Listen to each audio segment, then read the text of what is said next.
Hey guys, welcome to another video. In this video we're going to be working on some freezer meals over the next week or so. I think I'm going to do 3 in this video, but I have a few more ideas too at the end. Some ideas and some tips and some things I might do in addition to this, but I have 3 really good recipes for you. Yeah, I just think that this is a great idea so that you can take away one of the things that makes life so difficult when you have a newborn. Having 2 other kids, they need some sense of normalcy too, which means feeding them meals, in particular some they really like that are, reminds them of stuff they know I like to make them. So I definitely wanted to do this for them as well as for me to make life a little easier. But yeah, I thought that this would be good. When I asked my son, I said, why do you think I'm making these meals? He said, because I like when you cook dinner. He tells me that all the time, how much he loves my cooking, which is like, he knows that just melts my heart. So yeah, I'm going to jump right into it with my first recipe. Today we are making one of our family favorites, kale kielbasa soup. That's the first thing that I want to freeze. And I'm using a little bit of olive oil spray because I can't find my olive oil. I'm using whole onion since this will be a pretty big batch. Sometimes I just do half. I did 2 whole pounds of kielbasa because that's like my kid's favorite part. They'll like pick it out. So I did double that. I went the easy route for some of this stuff. So I went ahead and got some shredded carrots and already pre-diced celery. Because whenever I buy a full thing of celery, it goes to waste because we don't use it all. So anyways. I thought I had more garlic. I don't, so I'm using garlic powder and some black pepper. The recipe that I use calls from my mom, calls for 30 something ounces of chicken broth, but I'm gonna go ahead and use this whole thing because I'm adding in a little bit of extra stuff. 1 can of diced tomatoes. I have it with garlic and onions, which I never think is a bad thing to add a little more flavor. A can of light kidney beans. I contemplated getting a second one because we like beans as well, but that's okay. You can use potatoes or sweet potatoes. My family is not huge on potatoes, and we think the sweet potatoes give it a really, really good flavor. I recommend trying it, but either one works. I like about 2. You can do about 1 to 3, I think, depending on the size. At the end, I'll see if it needs salt, and at the end, you add in kale, and I did go the easy route again, and it's already chopped, but I will make sure that some of these stems are out. You need a full pound, and it looks like so much at the end, and you think you'll never fit it, but you do. So there we go. All right, so I've got the sausage browning. I just brown that by itself and take it out. Then I'll put the vegetables into saute, and while the sausage is browning, the kielbasa and these saute, I'm going to wash and chop up my sweet potatoes. And then once your vegetables are sauteed, you add in your liquids and cans and seasoning. This is saved till the very end.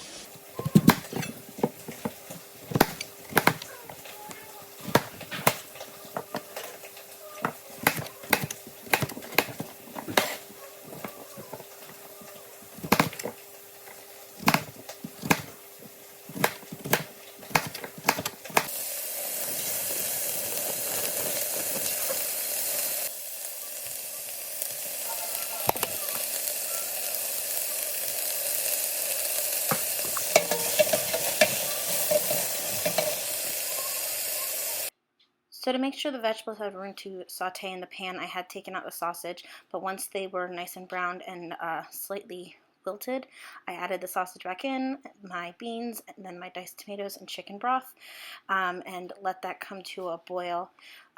It's really, honestly, the simplest but most flavorful soup. You guys have to try it. All right, so we're gonna bring that to a boil, and then I'm going to add in the sweet potatoes, let them go for maybe 10 minutes, then put in the kale and let them go for like 10-15 minutes. And then we're done. I probably won't need to salt it because there's lots of kielbasa and chicken broth, but I will test it and see.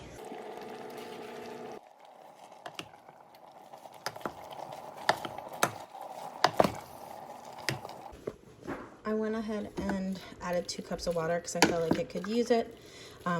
It's gonna absorb some more, so by the time we eat it after I freeze it, I don't know, I thought it could use a little more. And I added a tiny dash of salt. I'm just gonna keep letting the greens simmer a little longer, and then that is it.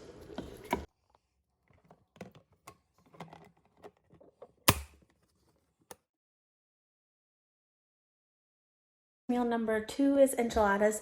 The base recipe, like the basic recipe that I got years ago, was from Betty Crocker.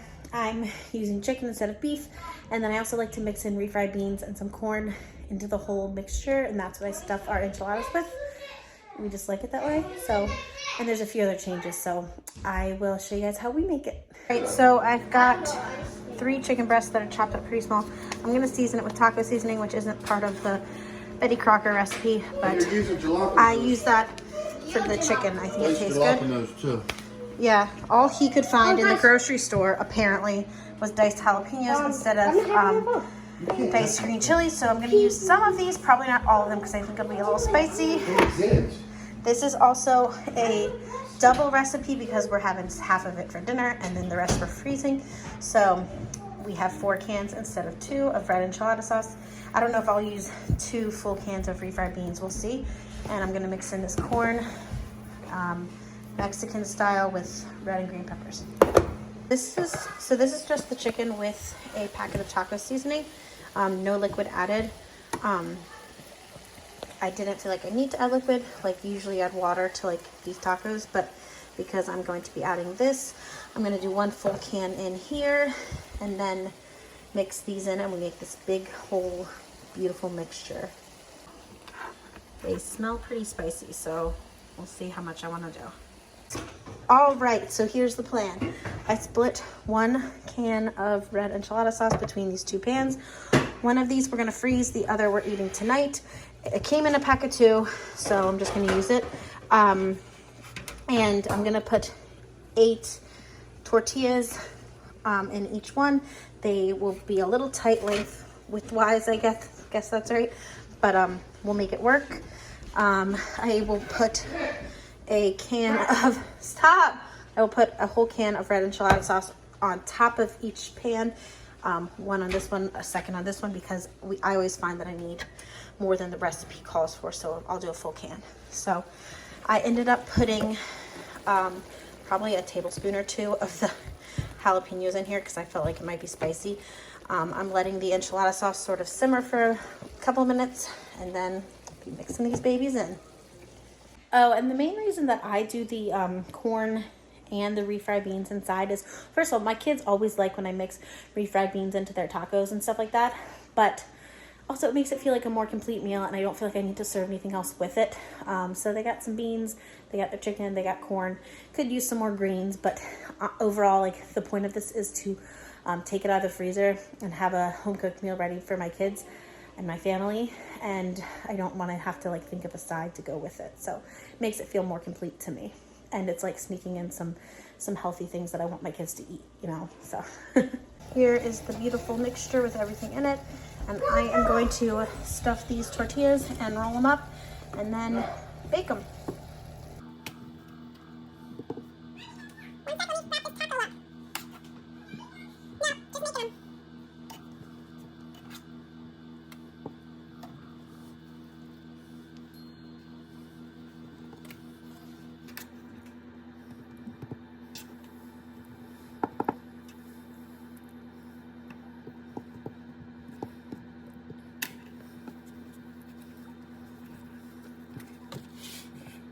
Alright guys, so I ended up with 6 in each because the tortillas were bigger and I stuffed them pretty big, so they're pretty big enchiladas rather than small ones, so it's okay that we don't quite have as many. You won't need to eat, like, one of these will fill up our kids for sure.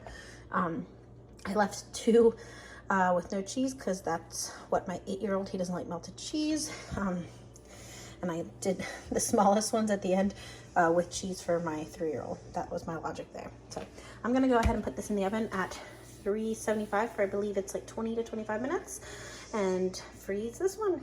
And we're done with freezer meal number 2. All right, so this is the finished product of the food we're gonna eat tonight. I'm super excited. It smells really good. Obviously, it will take longer to cook whenever we go to heat it up from frozen. I did 23 minutes just now, but we will figure out the timing whenever that comes. Yeah, so that's that.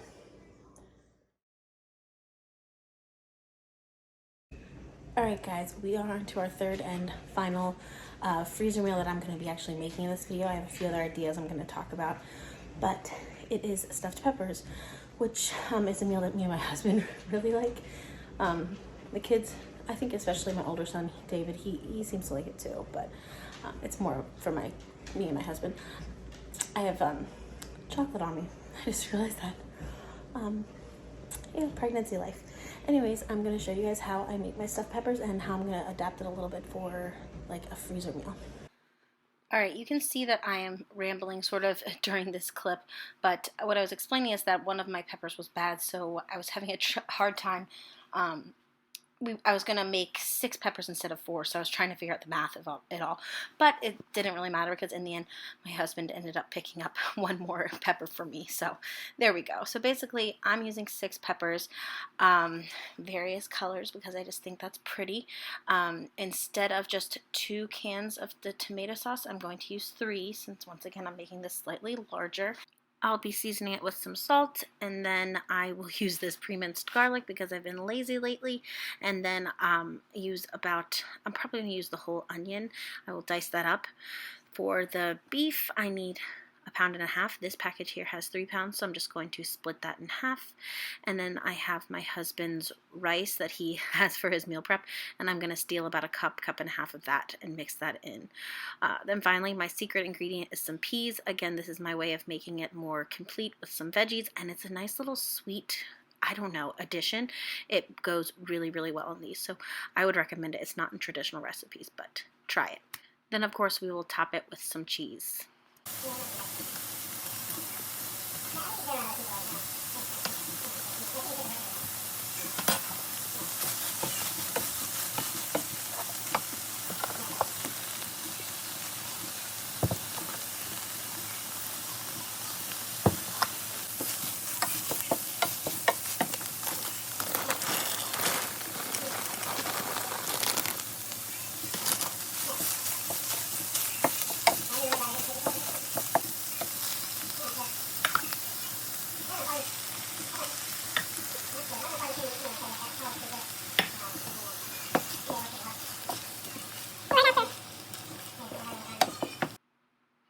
I added a tiny bit of sugar to this because I think it helps to cut the acidity in tomato sauce, and I do that most of the time when I use tomato sauce. I then added in 1.5 cups of rice, and then I remembered that we seem to like to add a little bit of Parmesan into this. That's again not in the recipe, but we like to do it, so I did that as well.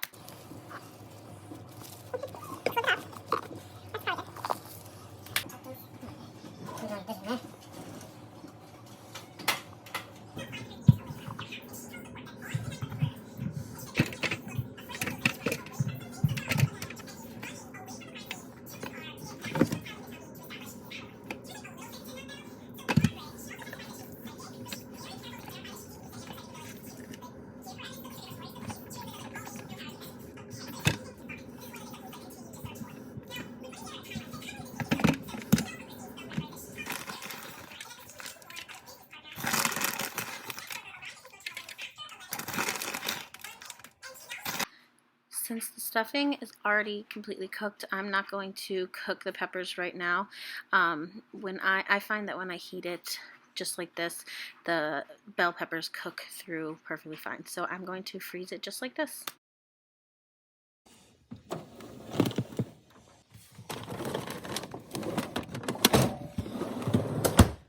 So that is going to conclude my freezer meal video. So I'm making 3 meals. My mother-in-law and my mom are also making us meals, so I know we'll have 5 freezer meals. Lasagna is a big one that I was going to make, but then I said, hey, they're really good at it. Let's make one of them make it. So we're going to have my mother-in-law make us that, and my mom is going to make us stuffed shells, which is another really good dish that we love. So yeah, I know we'll have 5 freezer meals. I have a feeling both of them will also want to come cook for us too. And I also, this is a good tip, my sister, she might do this again, I have a feeling, but when my husband deployed to DC suddenly during the riots, you know, she knew I was insanely busy with work, so she sent me this Spoonful of Comfort is the company she used, where you can mail dinners, and it had really good chicken noodle soup, really good homemade rolls, and really good like snickerdoodle cookies. So all of it was super good, and you could tell it was like homemade. It didn't feel like a Progressive soup, you know? So yeah, that was totally delicious. I have a feeling she might send that again. But if you ever are looking for that kind of service for someone, highly recommend, especially now in this day and age where we're visiting less. So that's one I recommend. That being said, I know she said that it did take, I think it was like a week or so to get to me. So it's not, so if you might have to plan ahead, that's all. But I do recommend them. So I think we'll at least probably have like 6 meals. The other idea I was thinking is I might do some prep like right before the baby's supposed to come, if she comes when she's scheduled, where it's like just do some prep work ahead of time. Think of some meals where I can make sure we have everything we need in the pantry, like maybe for tacos, maybe even brown up the taco meat ahead of time with the seasoning, either put that in the fridge or the freezer depending on how far in advance it is, and just make sure I have all the other fixins for tacos that we like we like refried beans and stuff. So I might do that. That's another good thing where it's like, freezer meals are great because it's like a total meal in one. You don't have to do anything, or the ones I've made, but you can also just do some prep work too. Obviously something I'm not doing that I was thinking about is other soups. Soups are really great. Chili I was thinking about, and also fish chowder that my mom makes, a really good one. I will link the recipe because I've shared it before, but it's so good. But I decided I'm just gonna stick with this. My freezer's going to be full, and I think we'll be okay. My main goal in this was to make sure that right after the pregnancy, right after the baby's born, that we have some home cooked meals, mostly because my kids find, they've told me, especially my 8-year-old can vocalize this, but he basically has said like he really loves my home cooking. He loves when I cook, even if it's something simple. It makes him, like, he loves sitting down for dinner with us. It's all that. So there's so many changes going on that I don't want them to feel like, well, mom's never cooking again. She's too busy to cook. She's, you know, they'll have some of these comfort meals that they're familiar with, that they know I always make them. Little do they know, I just put them in the oven, and I didn't have to spend that time, you know, that I normally would in the moment on the day of. So I really wanted to help transition them and help them feel comforted and at home during, you know, something where I know it's so chaotic for me, but it's a big change for them too. So that's my biggest reason why I wanted to do this. Plus, like, save us time and, you know, help us out too. But that's it for this video. I hope you guys enjoy. Let me know what freezer meals you guys do. I bet I could probably do some more maybe before the baby comes. I feel like I'm doing a lot in advance, but I still have a good 4 weeks to go. So yeah. All right, I will talk to you guys in my next video. Bye.